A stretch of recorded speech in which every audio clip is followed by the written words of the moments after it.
Everything Dynasty Fantasy Football with your host, John Bauer. Looking to sell everybody price dependent. Dan Lamagna. Too much dysfunction in Cleveland. And Mitch Sorensen. Well, it's hard to compete with excellence.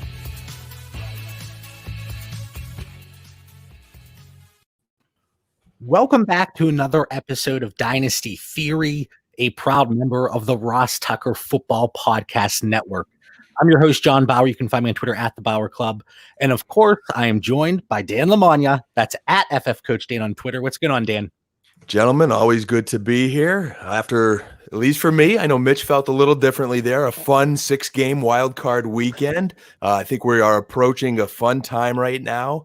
My passion of coaching and, working with my semi-pro team in the past. I love this point now where the teams are moving further into evaluation mode with many GMs, coaching changes, coordinator changes. This, for me, is why I'm always a little bit later to the startup party, because I like knowing the direction these organizations and coaching staffs are going. So, I like my relationships to be stable, JB. What do you think? Well, speaking of coaches, we're going to get into a few, firings, extensions before we get into the running back roundup, kind of some breaking news type stuff that we do want to discuss that we've been talking about nonstop in our Patreon Discord. But I'm also joined by Mitch Sorensen. That's at DynoMC on Twitter. What's going on, Mitch? What's going on, guys? I'm just happy that we're finally getting coaching news. I thought we would have had coaches hired by now, but really it's been really slow on that front. So hopefully in the next week, we actually get a few more of these.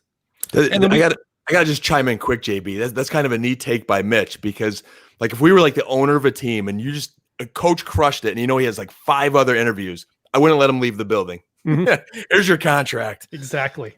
Right. And I'm wondering how much of that maybe a team still in the playoffs, maybe, but we won't get into specifics there.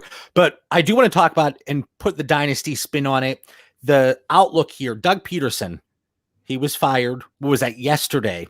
And there was speculation that the team might be looking to go in another direction. And of course they are. So Dan, really quickly, what are your thoughts here? What impact is this going to have on this Philadelphia Eagles team?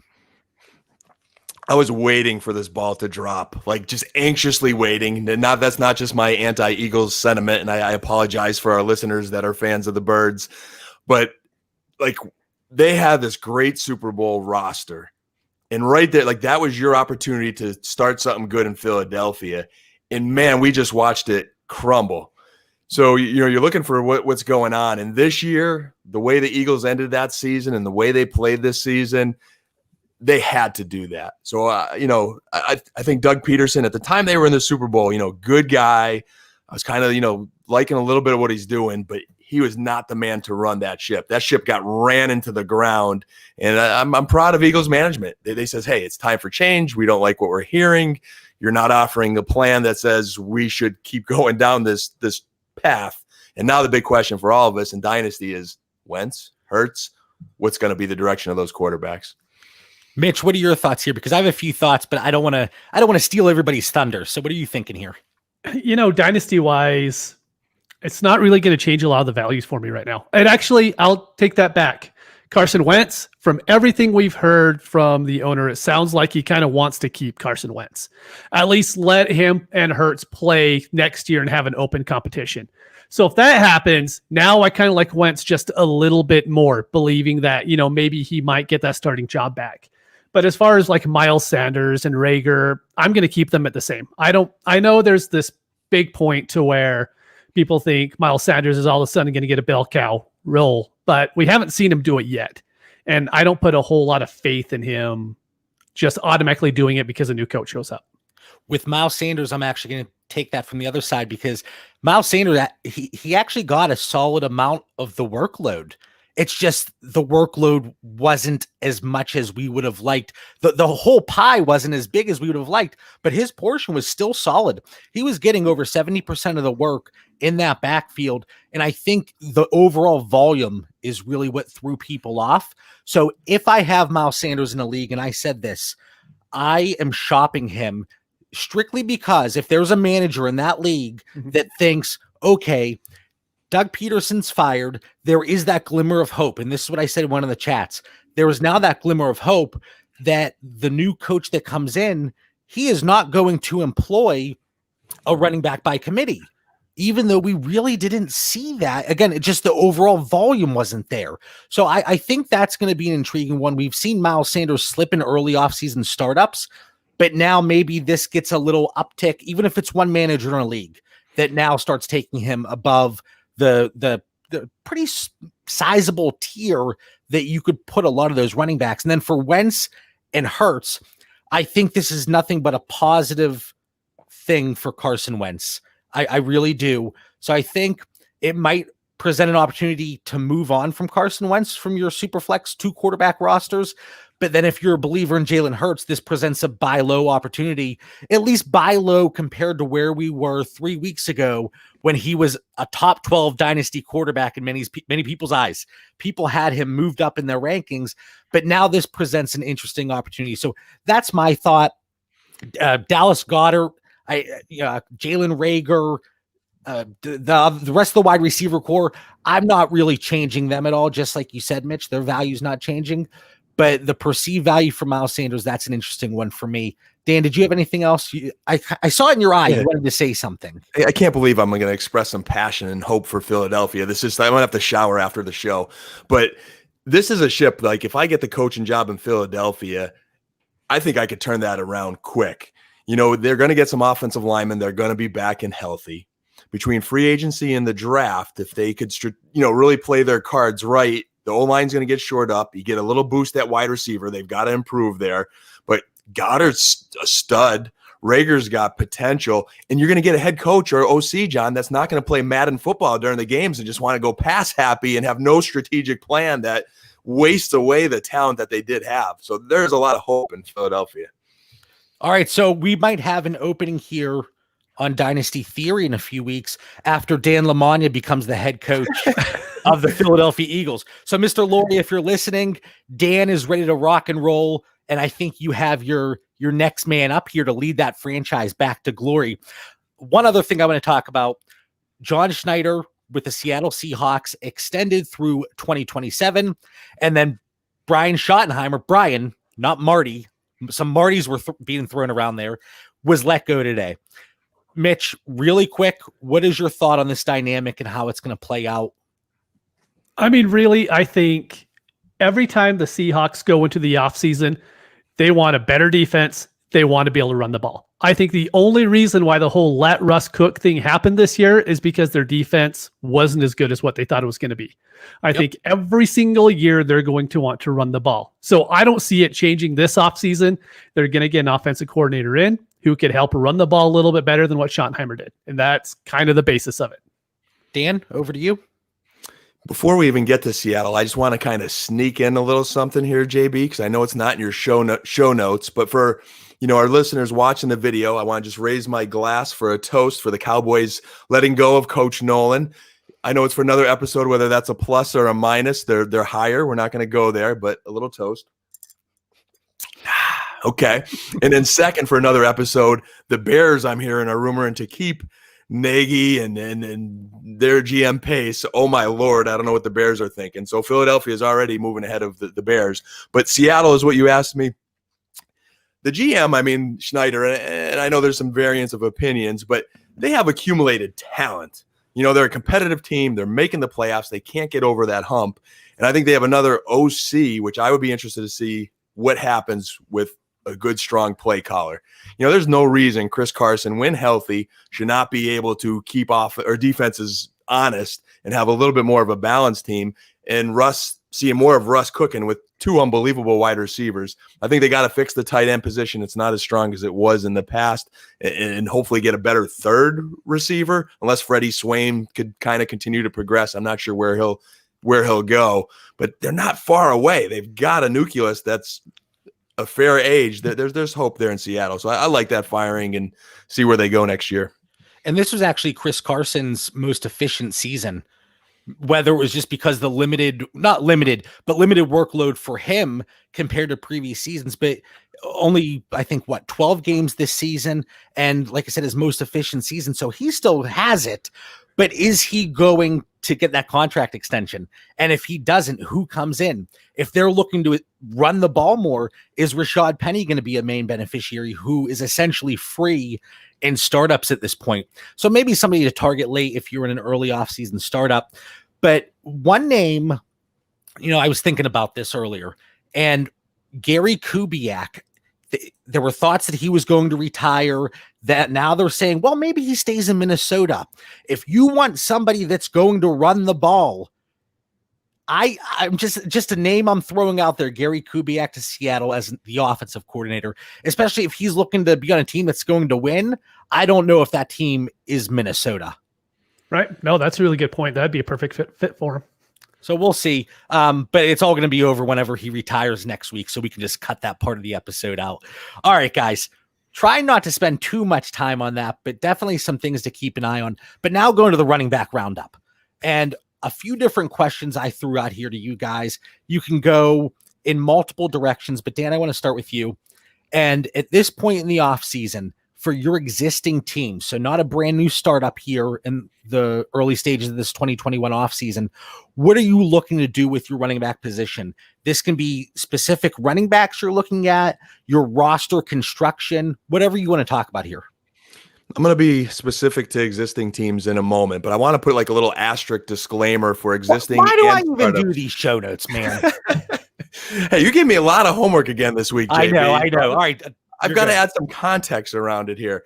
So for existing team and startups, again, I'm going to continue to evaluate, and I want to see, I went through my running backs and I added my question marks and my red flags, but I want to see what's changing. Those dysfunctional ratings are coming, Dylan. I promise you, man, they're going to be part of our Patreon before you know it. JB's got me updating my rankings sooner than I've ever ranked them in the history of like 30 years of fantasy football. I'm probably showing my age there a little bit, but they're coming. But I want to see what these teams are doing at the quarterback position, at the wide receiver position to take pressure off the run game, the tight end position, blocking tight ends. What are they going to do in the draft? What are they going to do in the free agency? Because that's ultimately going to shape a lot of our analysis moving forward. But at this point in time today, JB, to answer your question, I want to identify how many players I have in each of my tiers, which I started to do. At first look, I've got my top 12 to 13 guys in tier 1 that, they're just going to be studs. Then I have my tier 2, 13 to 24 guys that have potential to be top 12. And we're going to be in certain rookies in there in certain drafts or at some point. Those are some big tiers, Dan. I know. It's starting to mold and take shape already, man. And then I want to be more aggressive with finding guys in that third tier that are solid but have upside. And then from there, the fourth and fifth tiers, they're players that need opportunities, have potential, because after that, they fall off a cliff. So right now I'm looking at those tiers and I want to see where I can improve my rosters with more potential and with some more depth. So owners, heads up, trades are coming. Wow. So for me, what I've seen in these early startups, and I don't want to keep talking about these existing leagues, but no. But I know. But using those early startups to see how values have shifted, there's about 20 running backs that I'm okay having on my existing teams. Mm-hmm. And if I don't have them, if I have some of these other running backs we'll get to eventually, if I'm looking to move them, and what point during the offseason am I willing to do that? Dan, you're talking about, your top 12, then 13 to 24, and then some upside after that. Yeah, there's upside, but they're not guys that I'm thrilled to have. And this running back landscape, because especially with the talent coming in, we talked about it last year, but this year, Najee Harris, Travis Etienne, Javonte Williams, we have that top tier of guys, top 2 tiers for rookie running backs, and then some guys that I would much prefer over some of the guys that Dan might be thinking about. Throw the red flag. You said you're not excited about those guys in the third tier or so. Maybe not excited, but if you're not excited, you wouldn't have had the James Robinsons, the Antonio Gibsons, the Damian Harrises. There's certain guys that slid to tiers last year. Even Rojo. You need to take some gambles on some of those guys on those tiers and get them in your roster because they just need either opportunity or someone to fall, or they may surprise. So JB, man, I got to challenge a little bit of that hatred towards guys after tier 2 in your list. I remember talking about James Robinson week 1, Dan, about DFS. And I believe you like completely blew him off. I was like, no, he's a really good play. And you were like, no. Why would you do that? I'm just saying. And see, this is where I'm going. I have learned from Mitchell Sorensen in realizing that I did not give enough attention to running backs after the second tier. Now, let me clarify, because when I talk about my tiers, tier 2, that's only 4 running backs in. Dan's talking about tier 2. He's going all the way down to 24 running backs. And I'm not saying I'm not going to roster these guys, especially those are the pieces that you want to round out your roster. Those running backs and high upside pieces. So I'm not saying, okay, I have 2 high-end running backs on my team. You're not going to find another running back on my roster. So that's not what I'm saying. But I'm saying players that I am thrilled to have on my team. Whereas we always talk about wide receiver being much, much deeper. And I still feel that way. Mitch, what he is saying is he only likes blockbuster trades, and he has no time for the small-time offers of Dan Lamagna. I can see that. I can see that. John, big time Bauer. But Dan, the ocean floor depth type of trades that you send my way, they're players that aren't even on rosters. JB, that was 2020, Dan. This is 2021, Dan. I listened to improved. Mitch has me paying better attention to that middle in between tier. No more ocean bottom. Well, anyway, so I mentioned the startups, but it's just seeing how values have shifted, because there certainly are a lot of value shifts already. But the one major thing for me, and Mitch, I'll turn it over to you in a second, and this should be across every position, but we talk about our tiers, and I much prefer the tier-based rankings over, okay, here's my 1, here's my 2, here's my 3, because I think it's very fluid, and you need to be that way, especially in Dynasty. But I'm looking to, if I have 4 running backs in a tier, based on value shifts, can I move one of those running backs for another and get a piece added? And this should be all the time, and it should be across all positions. So it's not exclusive to running backs, but that's one thing that I'm really looking to do. And for example, one tier that I have, if I can pull this up fast enough over here, I'm clicking hyperlinks. I'm going to different pages. Hold on a second here. I'm so tech savvy. All right. So, but like one tier, Nick Chubb, Zeke, Josh Jacobs. If I know that somebody values Nick Chubb significantly more than, a Zeke Elliott there, maybe I can get Zeke plus for Nick Chubb, or vice versa. So moving within those tiers, but picking up value. Dan, what are you looking at over there? To my point, all blockbuster guys, all guys in the first tier, Nick Chubb, Zeke Elliott. Do you want me to spend 10 minutes and scroll down here? Okay. Let's get to Tony Pollard and Damian Harris. There, does that fit better for you? They have value, but you won't trade for those guys because they're not big enough for you. Let's scroll a little further. Should we talk about Benny Snell and Justice Hill? No, that's you're approaching the ocean bottom there. I was watching SpongeBob with my son tonight. I'm not going near that ocean bottom. All right. So anyway, so moving within tiers, that's what I'm talking about. Blockbusters. I'm more of a Netflix guy. That was a terrible joke. Anyway, Mitch, what are your thoughts here? Existing leagues, running back landscape. You probably completely forgot about what we were talking about. I don't even know, man. I mean, after that, it's hard to top it. But on existing teams, I hate to say it, but I'm in a little bit of a holding pattern. As much as I like Swift, JT, Akers, Dobbins, Sanders, these are all guys that everybody else likes too, right? I'm not going to be able to get any of them at a discount. So what are the other backs that we're going to try to move? Connor, Carson, Le'Veon Bell, Leonard Fournette. Let me ask you really quick, because that's a good point. Are you willing to acquire any of those running backs that you previously mentioned, a Swift, a Taylor, at an inflated price? One, because you think they're going to continue to be that fantastic, or two, because they're going to rise in value? No. So right now, I'm just kind of holding off on them, because normally when you trade a running back, you're going to be getting a running back in return, unless you're giving like elite wide receivers back. If we're trading for, one of those guys that I previously mentioned. Or picks, but picks. Yeah. Right. But those picks are also going to get you those really good running backs in return, because you're not going to trade a 111 pick and then try to get Swift off of it. You're going to have to trade a top pick to do it. And so then I think if you're looking at Connor, Carson, the other guys that I've mentioned, like you're going to end up taking him in a loss because no one's going to go out and be like, you know what I'm going to do today? I'm going to go trade for Chris Carson in my leagues. Like no one's doing that. And so I would rather just keep him on my team and then see how it goes because I don't think you're actually going to lose that much value from him. From what they're thought about right now in Dynasty, 3 months from now, I think James Conner is going to be in the exact same situation that he is now. I don't want to get into James Conner specifically here, but you one of those kinds of running backs. But you did mention Chris Carson. Mm-hmm. Let's say, and again, this is trying to stay ahead of the curve a little bit, and we always make educated guesses. That's what they are, guesses essentially. And how do we think these things play out? Sometimes they hit, sometimes they miss. But let's say that I 1,000%, which I don't, but let's say I 1,000% believe Chris Carson is going to get, and I keep saying a team-friendly 2-year, like $12 million deal, and he stays in Seattle. They bring in a offensive coordinator that wants to run the ball, and then they Russ, he's not cooking anymore. They're just going to run the ball.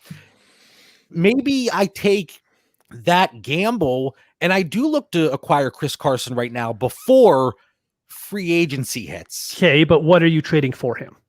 Would you take a late second now for Chris Carson? No, because I think that's a huge discount. I would rather just hold and keep the second and then see how it goes for the next month. Because if that happens, he's still going to end up being worth the second. Like his price isn't going to move. I don't think his price is going to go up. Chris Carson has never really had value in Dynasty. No matter what he does. Wait, I'm saying, are you looking at this the same way? If you have Chris Carson and I offer you a late second, you would not accept that? No. Now, what happens if Chris Carson doesn't get extended? He goes somewhere and he is on the wrong side of a committee, and now he's not worth a second. But that's a risk That's the risk I'm willing to take. Okay. Because I actually think there's not enough running backs coming into the league that are going to take over all of those jobs. I'm sure you're going to miss. Like maybe Kenyon Drake isn't going to be someone that you want to have on your roster next year. That's a chance. But there's also a chance that he gets re-signed with the Cardinals and you're completely fine. So how much do you really want to take that chance when we know how the running back market works, where one tweet can change someone's value in a heartbeat? And let's say you have a few of those running backs, and Dan, I'll turn it over to you right after this. But let's say you have a Chris Carson, a Kenyon Drake, and then James Conner, 3 running backs looking to get that extension. If you have all 3 of them on your roster, you really just need one of them to get extended or one of them to land in a somewhat favorable spot. And then your net gain there on all 3, you're going to be able to turn a profit, as opposed to, okay, Carson for a late second, Drake for a late second, Connor for 2/3 or whatever. I'm just arbitrarily picking those values. But I think that is a good point there, Mitch. And Dan, you've been ready. You've been getting fired up over there. Man, you're getting the juices flowing on these middle tier running backs. We're in evaluation mode, and we'll pick on those 3 guys. I think they're great selections of guys to analyze because we all have questions. We have some hope and optimism. We have some concern. Carson specifically, I'm with Mitch. I'm going to wait. I want him. I'll hang on to him. I'll take the chance of him going somewhere that's not as good because based on what we know today, watching that last playoff game, he was healthy. I watched him truck people, but they didn't give him the ball enough. They didn't utilize him. I've seen what he did in the beginning of the season when he was healthy. Russ was hitting him on throwing touchdowns to him. I know what he's capable of, and I'm going to bet that Seattle knows what they have. And this new offensive coordinator is expected to get the best out of that offense in general. And I don't think it's so much about Seattle running more. I think it's running more efficiently. They're still going to pass, man. Like look at Minnesota's offense. Look at Cleveland's offense. They're establishing running games, and they're still getting fantasy production out of their receivers. Minnesota might be a stronger example than Cleveland, but there's talent there. I kind of expected you to keep going there. I thought you were taking a breath and you were going to continue. Threw me off there. But so I'm going to throw the same question to you, Dan, really quickly. I don't want to spend too much time on one specific player, but Chris Carson, would you spend a late second to acquire Chris Carson with the hopes that he gets extended or finds another favorable situation? Now, although I did say I'm going to trade less draft capital this year, and I'm going to do my best to hold to that. Big difference to me in a late second and losing a first. I can live with losing a late second because I think at the very least Chris Carson will get me my return on investment and is a much safer pick. So I would definitely do that. Mitch, we can scrap the idea of a half-hour-long episode. Yeah, that's tonight. never going to happen. No, we're one question in here. Really quick, Mitch, there's a question in the chat from Philly 1123. Is Javonte Williams close to Najee Harris and Travis Etienne, or would you go wide receiver if they're gone? I know my answer. Wide receiver, quarterback, tight end. I mean, I'd take Smith, Bateman, Lance, Pitts, Moore over Williams. Yeah, I mean, I was just saying, unless there's like some miracle landing spot that's not coming to my head right now, that's, like the Jonathan Taylor landing spot of last year. I just don't see him being able to move up above any of those guys. Even then, I think I'm still, especially in Superflex, I'm most likely I'm going to take Lance above Javonte. We talked about this before the show kicked off. Wide receiver, I'm going to be taking Bateman and Smith. Bateman, my man, Bateman, Smith, Chase, they're all guys that if they were available, I would take over Javonte Williams. Yeah, honestly, in a non-premium tight end league, that is like, are you going to take Kyle Pitts or are you going to take Williams? That is kind of the guess for me. And, I'm going to bring up, I think Gainwell is right there with Williams. Yep. And that kind of transitioned into my next question. And why I mentioned startups, I kind of played it off. I try to be smooth about it the first time around, but I was looking at my notes here for the startup portion and I tried, no, this is why I mentioned it. But yeah. So Dan, how are you looking at the running back position early in these offseason startups? You haven't taken part in any startups, but if you would have, what are you looking at here in the running back? And does it tie into kind of what you would do in existing leagues? There's definitely a similar tier strategy, but right now I'm at the point where I'm evaluating what I did last year, what I did wrong, where were my mistakes. And my plan is to be more aggressive in the later rounds to, I'm looking at my rosters where I was maybe thin at that position. And again, like I said, where I missed, and I would draft as many as I can. And you're going to bust my chops here in a second, but my top 62, in those 5 tiers before that talent cliff drops off. I don't want to hit that talent cliff because I'm looking at my rankings from last year and oh my Lord, like when that talent cliff drops off, when you get past your tiers, it is dead weight. Like really no one rose from the graves there. Where receiver, you could find some more diamonds in the roughs and some guys that, give you some production, but I'm not approaching that ocean bottom this year, JB. Not doing it. Well, running back 62, you might as well. You have JJ Taylor. You have fallen off the cliff, fell into the ocean, went all the way down, and you're actually below ocean floor depth. It's a running backs. John, it's a sickness, man. I'm looking at how deep I went running back ranking last year, and like the owner of me is like, hey, this guy's like, XFL superstar, this Matt Waldman special. And it was just like crazy deep. So seeing how all those guys panned out and their roles played, I'm really drilling down a little bit higher this year. Now, as I started to mention previously, because I was looking at the wrong section of my notes, but there were 20 running backs that I'm really targeting in these startups. And for me, Dan, those 20 running backs make up about 7 tiers. I have it minimized here. I know if I try to pull it back up, it's going to take me 10 minutes to find the spreadsheet. But then there's about 8 to 10 extra ones that I am interested in. And it kind of includes that Chris Carson, Kareem Hunt, AJ Dillon, Ronald Jones. So players that I would value that mid-second rookie pick value. And then players that I think will be going there, potentially Kenny Gainwell, maybe like 202 to 204 range, and then a Michael Carter. And I know I'm a little bit higher on him than you are, Mitch. We've compared our rookie rankings here, but for me, I'm looking to attack that running back group definitely in the top half of the 62 that Dan likes. And then we can round it out with some lower guys. So again, I'm not saying I don't want running backs later. I've 3 startups, 2 of them already. I've drafted Royce Freeman in almost the last round. Dart throw, let's see where he lands. Is he going to end up being anything? Maybe not. But in the 25th round of a startup, sure, I'm going to attack those low-end running backs. So I can appreciate that, Dan.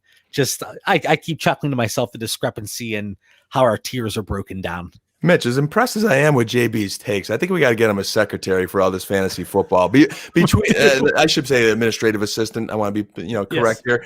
But between the 3 pages of notes he was, navigating through on our Sunday brunch on the Patreon, and then trying to find links today.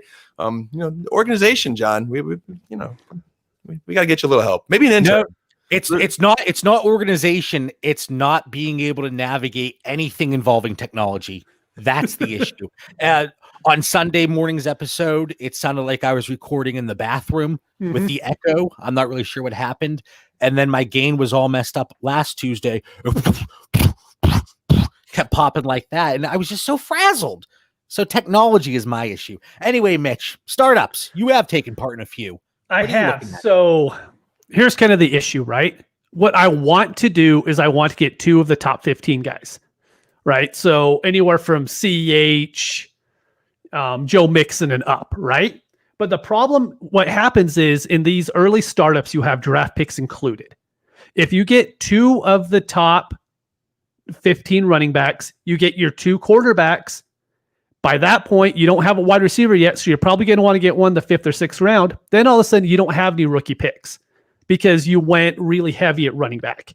And so what I've actually found is the teams that I've went heavy running back early, they're not as stable as what I want. I mean, I'm looking at Keenan Allen as my best wide receiver, and then after that, it drops off pretty hard because I'm still trying to get these rookie picks because I know they're going to keep climbing in value. And so while right now I'm saying I want 2 of those top 15, actually in my favorite startup that I've had so far, I have Dobbins, James Conner, and Chris Carson, who we've already mentioned. And that's just because I drafted the 102, I drafted the 110, and then there was just nowhere to get running backs after that. So while I want these guys, I don't know how attainable it actually is in startups with rookie drafts right now to get 2 of the top 15 and still actually build a competitive roster afterwards. I don't know if it was just the way the draft played out, but I'm currently in one. And at quarterback, I have Josh Allen, Matthew Stafford. We're only 6 rounds in. And then I was able to take the 103 and 104 rookie picks and DeAndre Swift and Joe Mixon. Mm-hmm. So the value of those rookie picks, not only are they going to rise, but as you navigate through your startups, it allows you that increased flexibility, which we've gone into, very in-depth breakdowns on different episodes and on the Patreon. Last time I mentioned, I promise. But it's giving you increased flexibility. So if you did go running back early, but then we're able to snag some of those rookie picks, it could be a quarterback, a wide receiver, running back. So depending on how the rest of the draft plays, it gives you that flexibility. And I think I've said flexibility 7 times in the last minute. So I won't say that again. All right. Sorry, I was just going to mention real quick. So, I'm talking about that with running backs. That's what I want. And everyone knows I like getting a good tight end. You go Kelsey, Kittle, or Waller in the first 2 rounds, then all of a sudden you can't get either the 3 quarterbacks that you want. You can't get the 2 running backs that you want. We're seeing some comments in the chat. Yep. Alex said, if you go quarterback in a startup, Superflex, of course, your running back 2 is Dan level deep. And that's running back 62. And then Packy says it's quite hard to get top running backs if you want 2 competent quarterbacks. And it's completely true, because then you're looking at those guys in that lower tier of like Cousins, Stafford. And I think the last just a comment on that, JB. I think as our research goes and our listeners keep listening to Dynasty Theory, over time we're gonna find that quarterback we could let slide, or that running back slide, and get some value somewhere and go with one of those strategies and have that diamond in the rough. So. Yeah, right now it's super tough just because there's so many quarterbacks. I mean, Sam Darnold should be a really good 8th round pick, but right now we don't know if he'll have a job in 3 months. And so it's throwing a lot of those guys through the loop. Like Ben, what do you do with Ben right now? He could retire as easy as coming back next year. I'm not touching him anywhere in a startup right now, anywhere. But anyway, that's away from the running back roundup. My bad. Ben Roethlisberger, not a running back. JB's still upset about that Steelers loss. He might be licking his wounds a little bit. Sensitive topic, maybe. He was crying that night. Can I say something? You didn't watch the game. I watched it. No. I didn't care about the loss. Listen, I was working on updating my tiers and my rookie rankings as that game was going on. So I'm working, I'm looking over, I'm working. So my fandom, Dan, you always bash my fandom, but my fantasy teams and my research certainly comes first. Last thing in startups, like I said earlier, and Dan, this kind of goes into your top 62 philosophy. I am slamming those late running backs, whereas maybe previously I'm thinking, okay, I want to get a player that's going to help me out this season. Maybe I get a Larry Fitzgerald or a Danny Amendola or even like Mark Ingram this year. I'm looking at the younger guys that just anything that could happen. We've seen it countless times. Mitch, you mentioned James Robinson. He gets the opportunity because they move on from Leonard Fournette, and then he's a top 7 fantasy running back in 2020. So just anything, later in drafts, a JJ Taylor, like you mentioned, is he going to end up being anything? Possibly not. But that's kind of one last thing for startups. Last thing, maybe. Is this the last thing? No, there's still 2 more. Dan, who are a few running backs you're looking to just move right now? If you take a loss, you take a loss. Mitch talked about Chris Carson earlier, where he's not willing to take that loss right now. But who are a few that you might have to? I was a little appalled by this question in the show notes. Again, in my little notebook I have here that says, things in life I've learned from Mitchell Sorensen in fantasy football. It says no player on my roster is safe. Every player should have his suitcases packed and ready to go. So, Fair. You asking for just a few, JB, no one should feel secure. That's just, that's in my Mitchell notebook. But John has strict rules, listeners. So I had to just name a few instead of the 25 names I was checking in my deep 62 rankings today. But I guess a few guys that I am, looking to move now. One is Josh Jacobs. And I apologize, Mitch. I think he was in your notes as well. And then he would have been in mine as well if I didn't see him in Mitch's. Yeah, I'm a little just, between his up and down season and some injuries and his off-field stuff. And, Coach Dan here, man, is feeling Josh Jacobs is not dedicated to football. He wants to bash our fantasy football community on Twitter. There's a lot of red flags going against him. So if you wanted to offer me anyone in that Josh Jacobs tier, I would hit accept. 2 guys that I just... So real quick, just because you mentioned Josh Jacobs, the only thing I'm going to bring up about him is we know who he is now. He is like a lesser Derrick Henry and a lesser Nick Chubb. He doesn't get the receiving upside. That's like what his ceiling is those 2 guys. So I would rather just use Josh Jacobs to go and get one of those 2 instead of hoping Josh Jacobs has a magical year and matches one of those 2 at some point. I just have no faith in Josh Jacobs ever really gaining that much value moving forward. Hey, the coach of me too, guys. It's like, I want a guy that could break out and be great. And I just believe that somebody that's doing what he's doing on social media, getting in an accident with a DUI is just not serious about being great. Because that's what it takes to be in the National Football League. Now, maybe he matures, maybe the Raiders turn the corner. I'm not saying he's completely dead to me, but I want somebody else. The other running backs I mentioned, 2 guys that I just think are dust is Todd Gurley and Le'Veon Bell. And I know they're going to be hard to move, but maybe there's still a Gurley truther out there that's, he did score some touchdowns this year, had a role. He's still Todd Gurley. I'm a Georgia fan. I love the guy. I couldn't get a third for him during the season. Yeah, it's going to be hard. It's going to be really hard.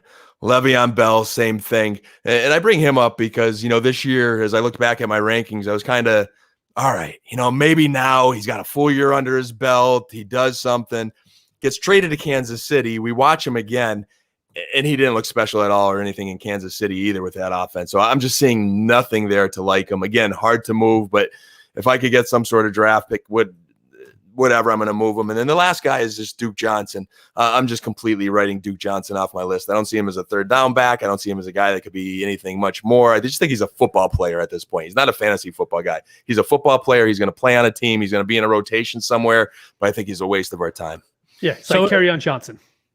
I thought about mentioning him, Mitchell. I'm really curious what a new staff in Detroit thinks. Do you let go of Adrian Peterson and then you truly employ a swift carry on role. You know, like maybe just in a new system, carry on has something because he is an athlete. But again, to reiterate, and I'm there with you, Dan, if you can get any, I mean, would you take a fourth for Le'Veon Bell right now? Or do you just hold him? I would take a fourth, especially if it's an earlier fourth. I would. Yeah. I think back to last year's drafts where, you know, you're looking at those fourths and there's like that one more guy you still might like on your dynasty team. I would give Le'Veon Bell for that one more guy. I would hope it to be earlier fourth though, and not the very end. That's the price point we're talking here. I don't think you're getting an early third for Le'Veon Bell. The only thing, you know, let's say Edwards-Helaire misses a game here in the playoffs for some reason, you know, but so my guys, Daryl Williams came in last time. I know. Yeah. So really quickly, and then Mitch, I'll turn it over to you. I don't think I just have one. Okay. But for me, the issue with moving any running back at this point, we just talked about it kind of to a really extreme case with those guys nobody wants. You're going to take a hit on any veteran running back, essentially, unless you're moving. And Mitch, you kind of brought this up, but unless you're moving Cam Akers, J.K. Dobbins, Miles Sanders, if there's that perceived value spike, which we talked about to kick off the show, Jonathan Taylor or DeAndre Swift, you are taking a hit. We have seen Christian McCaffrey slip to 111 in a startup. 111.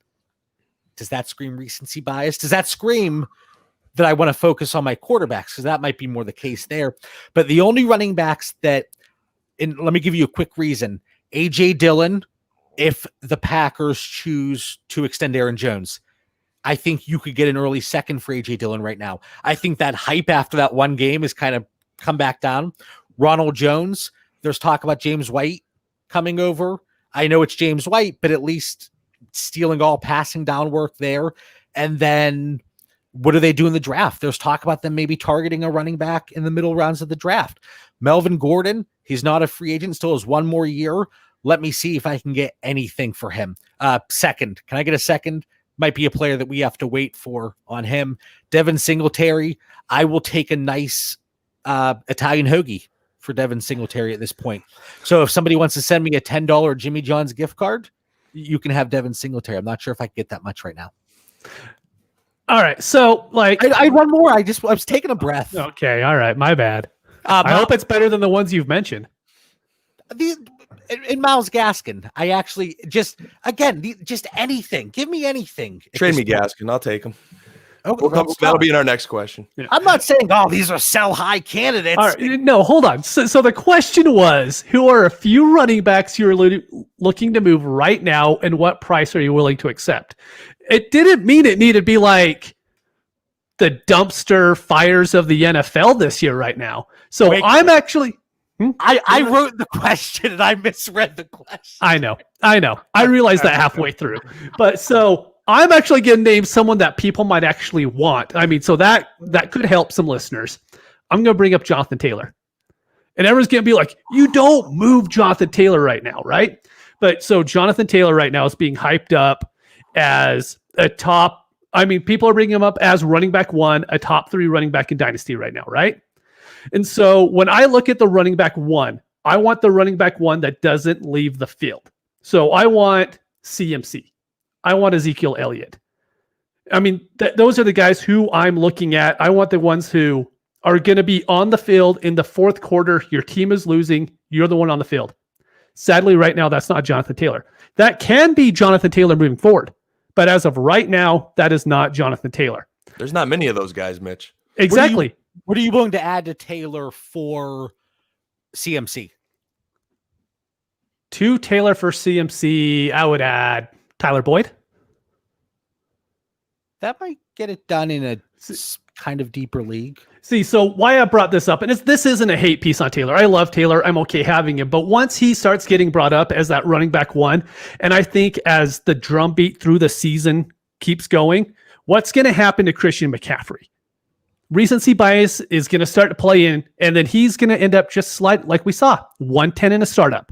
We're going to see Jonathan Taylor slowly moving up because it's going to be, he has the greatest spot that a running back could have right now. So he's going to keep moving up, and I do believe there's going to be a point here in the next couple months that he's going to end up being running back one, running back two in startups. At that point, I trade him. And in the chat, Ben saying this is what I was thinking: CMC for Jonathan Taylor, and what else on top? Guys, would you include a late 2021 first with Jonathan Taylor for CMC? I would. Yes. You would? Oh, yeah. Yeah. Dan, I know you're trying to hang on to those draft picks. I reluctantly say yes, just because I think CMC is the only guy I would do that for. East Coast kid. There's a few D's there at the end. I'm not adding anything to Taylor for CMC. See, and that's my point. That's my exact point here is if people have those two even, then I'm going to do everything I can to trade Taylor and maximize that value the best that I can. Because the odds are that he ends up as the running back 1. I mean, Derrick Henry has just as good of a chance next year, as far as how's my team going to win. And so if I have to take maybe a little bit loss on potential value down the road, I'm willing to move Taylor now for that reason. Do we think in many situations we could get Alvin Kamara plus for Jonathan Taylor right now? Give it a month. Yeah. What about a pivot? I have them in the same tier, but Taylor and Swift. Oh, you will have to add to Swift to get Taylor. You'll have to add at least a first to Swift to get Taylor. And I would say a mid first. Maybe that's something I'll try. I have a few shares of Jonathan Taylor as an experiment. I'll go out and do that and see. Don't trade him for DeAndre Swift in a late first or whatever he's saying. But DeAndre Swift offers that potential where he is going to be on the field. We've seen him in passing downs. He had 45 receptions. You don't know what Detroit's going to do at this point. And if I just watch both of those guys play, I'm very enticed by Taylor. Just think if the Colts get a quarterback that could just move and extend plays on third down. But Taylor isn't good at catching the ball. And Taylor might not be good until that last game. He can catch the ball. He can, without a doubt. He can catch the ball. He doesn't excel at it, and that's going to be an issue if you have Nyheim Hines on the field with you. That's my only point with it. Is if I have a running back 1, I want one that's on Le'Veon Bell 4 years ago. I want Le'Veon Bell. You know what I mean? Just retired for the Colts. Who did? Really? Ben, that better be valid information here. Ben is yelling at me. That's not true, Mitchell. What's not true, Mitchell? Something's not How true. old is he? Why would he be retired? Anthony Costanzo. I am not seeing anything. Not saying you're lying. Not saying you're lying. But anyway, let's keep things rolling here. Dan, one running back that you are looking to hold until pre or post NFL draft, and then maybe looking to move because the way you think the situation could play out with the NFL draft. Give me 2, JB. Can I have 2, please? 2. You can have 2. Thank you. There are 2 guys that caught my eye that if their team just shows they're going to keep things the same or go in the direction of keeping them more running back 1A, I think have a lot of upside. And Costanzo did retire. How old is he, Mitch? Could you do a little search while I'm rambling about running backs? Yeah, he was in this 10 seasons, 144 starts. How did I not see this? That really stinks for the Colts. There's nothing worse than being that GM or coach, just like Dallas this year when Frederick retired. You got a guy that's still has a few more years left. And poor Colts, man, it's luck. It's Costanzo. But anyway, so 2 guys, JB. One is Rahim Mostert, and I know he's not a young dynasty running back by any means, but when he was healthy and rolling and the Niners had everybody this year, he just looked awesome. He was just ripping off huge 50-plus yard runs. He just looked like a beast. And, he came off that big Super Bowl performance. So I'm really just still curious that there's maybe a guy that has at least one breakout season in him. And then the second guy is Myles Gaskin. And I can't believe I'm saying this because I was really down on I wasn't drinking the Kool-Aid for a while, but then watching enough weeks of Gaskin when he was healthy, he looked good. And I don't know if that's just a product of their offense where maybe there were running backs that couldn't run good in that offense. So those are 2 guys that I'm going to watch to see what they do. And if they still have a good opportunity to start or get a good chunk of carries, I think there's talent there. The thing for me, and I pose this question centered around pre and post NFL draft, because essentially it's who were you betting on or against for their team to draft a running back, or leading up to that, look at somebody in free agency. Mitch, I don't know who your guy is, so I hope I do not steal him. I genuinely don't know. Dan already did. There you go. So that's Gaskin. All right, that's going to make that one very easy. For me, the guy I'm betting on, and I've been doing it throughout 2020, and he helped me along the way, but James Robinson, and here's the reason why. Let's say they do not draft a running back and spend, even decent draft equity. You have Urban Meyer coming in. There's going to be hype surrounding that. Well, they hope Urban Meyer comes in. So I'm not saying lock and load Urban Meyer's there, but let's say he does come in. Just naturally, there's going to be hype in the dynasty community. Trevor Lawrence, that's all but a done deal. Boom. Now, if they don't draft a running back, that's essentially the trifecta here. If they don't draft a running back and they can improve that offensive line, you bring in Trevor Lawrence, you bring in Urban Meyer with that hype and a well-rounded coaching staff. I think as a community, we're talking about James Robinson solidified as a top 12 dynasty running back at that point. I genuinely believe that. And I know some people are concerned, and Mitch, you and I talked about this in the chat. Urban Meyer, he runs a lot of those option. Well, he's taken a few years off. Is all of that going to translate to the NFL? Is Trevor Lawrence going to be as mobile as some of the quarterbacks he had at Ohio State? I don't know. I think Meyer's in that class of, the Sabans, like these guys that just, it's a sickness. I have some ethical concerns of Urban Meyer. I don't know if he's the coach I'd want to build my team around, but he eats, breathes, sleeps football like no one else, so I could see the potential of him if they get that quarterback situation right, which, is looking pretty good for him. They have an opportunity. I can see that happen. All right, Dan, Mitch, your answer was stolen by Dan. Yep. Dan's talking about ethics and who he wants his team to be built around, and he's over here stealing answers. And you're going to talk about ethics? Yeah, I didn't write him down. You didn't write him down, so I didn't know that one there. Yeah. That was a little surprise. And to Ben's point on there, Mostert's under contract, and I guess I just don't want to see like them go all in on like their first round pick with a running back, or I don't want to see the writing on the wall for Mostert. I want to know he could potentially have 2 years instead of just one. So we'll see what happens there. Last one before we get into the running back rapid fire to wrap up the show. And Mitch, let's start with you so nobody can steal your answer. Who is one running back that, based on how you see the offseason progressing, whether that's free agency, the NFL draft, when the 2021 season rolls around, you're looking to ship them off because right now maybe you can't? So it's David Johnson. And I hate going with an old guy. I've done my best to not name a whole bunch of old guys this episode. Mitch is like, sell Frank Gore. Exactly. But the reason why I bring him up is I think he actually has a pretty good chance to be in the same role in September as he was, a month ago. That's probably not going to change with the amount of draft capital that Houston has. And so when I'm looking at that, I'm like, hey, so he's an older running back who has PPR upside. Contenders are going to want him. Contenders are going to be willing to go out there and acquire him. So he's someone that I want to just keep burning on the back of my roster, not planning on him being on there as soon as September hits, because I know this last year is probably the last chance to get any value out of him. So if it's September and I get a decent offer for, say, what I'm thinking is going to be a mid-second, what could end up being an early second, I would do that trade in a heartbeat. And if somebody's a contender and David Johnson still has that starting role there, then I think that is something that could get done.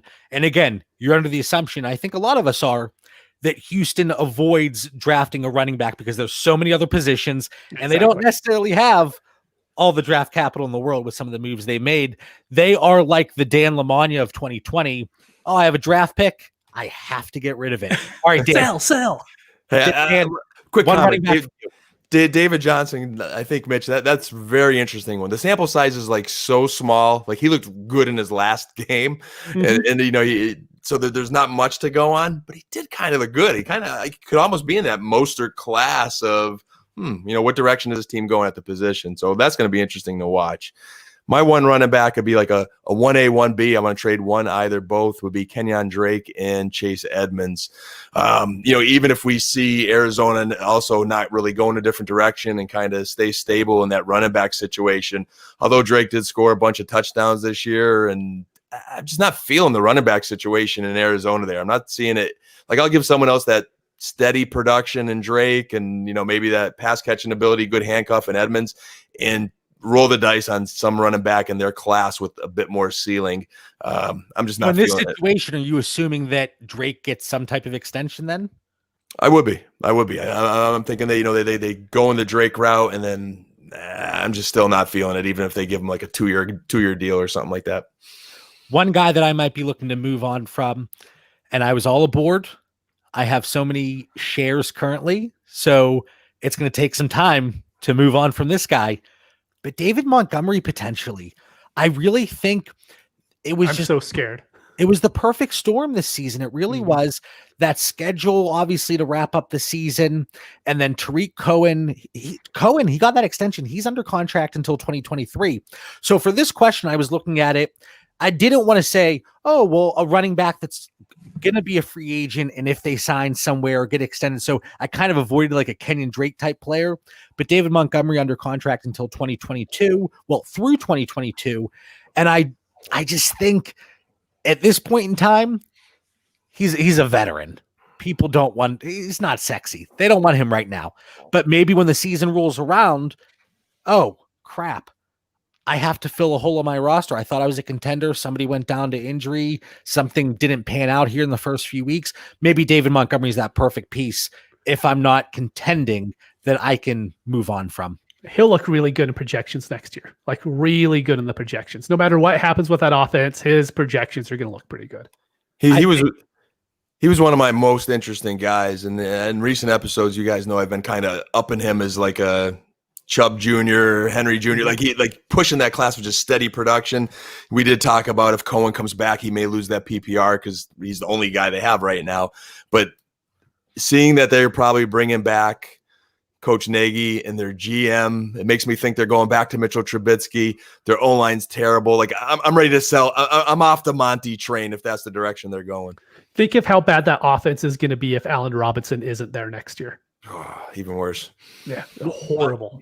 Losing the potential field stretcher there who can also run the intermediate routes, that's definitely going to make that offense. It's going to be a major setback for them. But yeah, David Montgomery, I'm pushing like 40% rostership in my dynasty leagues. So this isn't I don't like David Montgomery. I love David Montgomery, but that might be an opportunity to move on from him. To wrap up the show, and we're keeping it right here running out. Good. This is going to be quick. So we're going to go Mitch, Dan, all the way through this list. There are a series of running backs that are slated to be free agents. And I picked top 12-ish in my tiers. So nobody that I would say is ranked 62nd or 110. But let's start off here. Just name the team where you think they land. And maybe they stay on the same team. Mitch, Aaron Jones. Packers. Yeah, I'm going to break all the rules tonight, just so you know here. So Aaron Jones, Drew Rosenhaus, wherever he wants, he's getting a big payday. All right, Chris Carson. Jets. Stays in Seattle. The sexy one there is Buffalo. Everybody's talking about Buffalo. Everybody. Kenyon Drake. Detroit. I don't know what Arizona thinks of him, to be honest with you. So I'm just gonna keep him in Arizona for right now.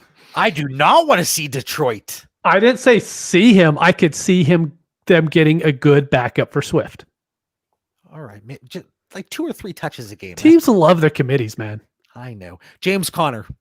I'm continuing to break rules. Like, how the heck do we know where these guys are going? James Conner, do the Steelers, is it the O-line the issue, or is James Conner the issue, or both? I'll keep him in Pittsburgh for now and think they're going to fix the O-line. I'll go Pittsburgh too. Dan, you broke the rules. Mitch is first. I'm sorry. All right, Mitch, Leonard Fournette. Miami. Is he a bounce back or a depth piece in the right situation? Uncle Lenny's a close personal friend of mine playing basketball. I know this is rapid fire, but I think he's going to test the waters and land somewhere that needs a running back. I don't know where that is. Dan has answered one. I don't think so either. I said Carson was staying in Seattle. That's true. That's true. Oh, that's a gutsy take there. And you said James Conner, Pittsburgh. All right, Jamal Williams. Raiders. Ooh, That's a good one, right? I'm thinking he stays in Green Bay because someone's going to pay more than Aaron Jones and Green Bay is going to offer. Philip Lindsay. Broncos. Doesn't matter. Le'Veon Bell. Pittsburgh. That'd be fun, right? It would be fun. He's dust. He's going to be Devontae Freeman and not sign until after the season. I actually could see that happening. But again, Dan, so not only is Dan going to be the head coach of the Philadelphia Eagles, he's also going to be a politician because he hasn't answered one of these damn questions. Make him answer the next one first because there's only one answer to the next one. Dan, James White. Tampa Bay. Yeah, Tampa Bay. That was in my notes. All right, Mitch, Gus Edwards. Ravens. I don't think he's moving. He's restricted as well. Yeah, I think the Ravens are happy with him. Nice 1-2 punch with Dobbins. Ingram's out. Marlon Mack. Colts is going to take over the job. Just kidding. I need to see how soon we're going to see Twitter videos on his rehab there. I need to see that he's healthy. Some Instagram. And then we'll see where he goes. Maybe he lands in Philadelphia.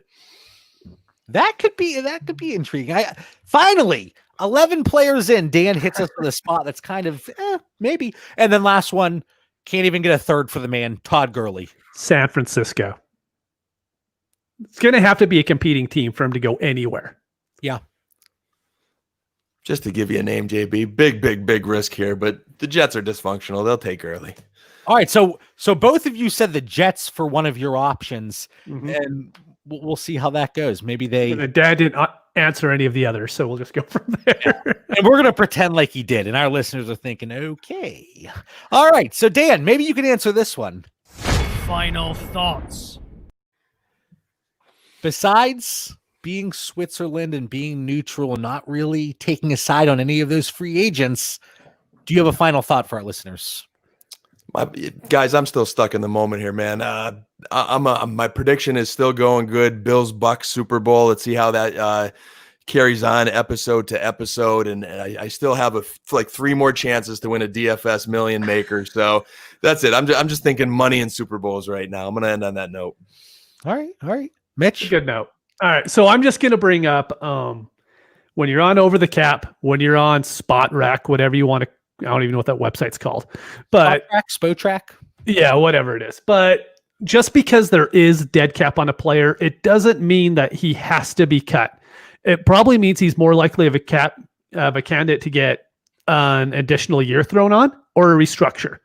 I mean, just because people have dead cap doesn't mean he's an automatic cut, because it's why I see all the time. Oh, so-and-so has a 12 million dead cap. More than likely, he'll just probably get extended if he's a good player. Yep. And we see all the time teams are willing to finagle their way somehow around these cap situations.